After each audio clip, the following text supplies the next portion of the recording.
In chapter 51 of David Copperfield, Mr. Peggotty shares what Emily told him about her escape from Litimer.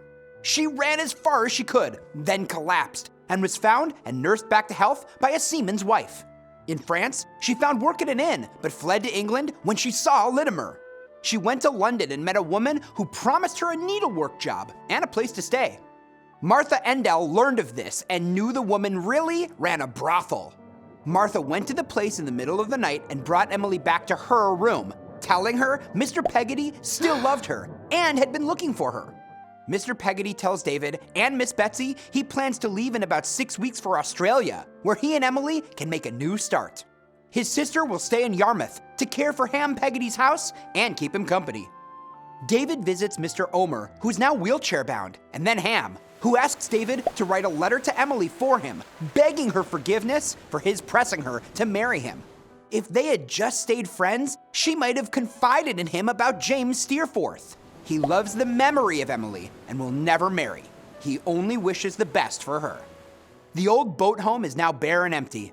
Miss Gummidge begs Mr. Peggotty to let her come to Australia with them, and Mr. Peggotty says okay. In chapter 52 of David Copperfield, David, Miss Betsy, Mr. Dick, and Tommy Traddles go to Canterbury. They all go into Uriah Heep's office, where Mr. Micawber calls Heep a scoundrel, then reads aloud a letter he'd prepared, exposing the many ways Heep has used forgery, deception, and fraud to ruin Mr. Wickfield and gain control of the business. Heep even had plans to take over Mr. Wickfield's property. Miss Betsy rushes Heep, demanding her property back, having just learned it was Heep who lost her fortune in investments. She had previously taken responsibility for the loss herself because she assumed Mr. Wickfield had mismanaged her funds and she'd wanted to protect her old friend.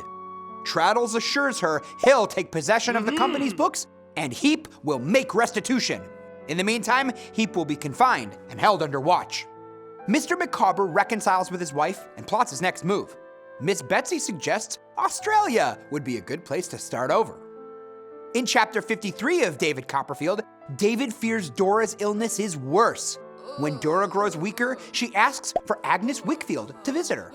One evening, as David sits with Dora, she confesses she was too young and too silly to be a wife.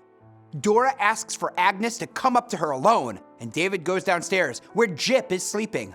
Jip wakes up and wants to go upstairs. David says, "Not tonight," and Jip lies down at his feet and dies. Just then, Agnes comes downstairs in a rain of tears. Now, Dora has died.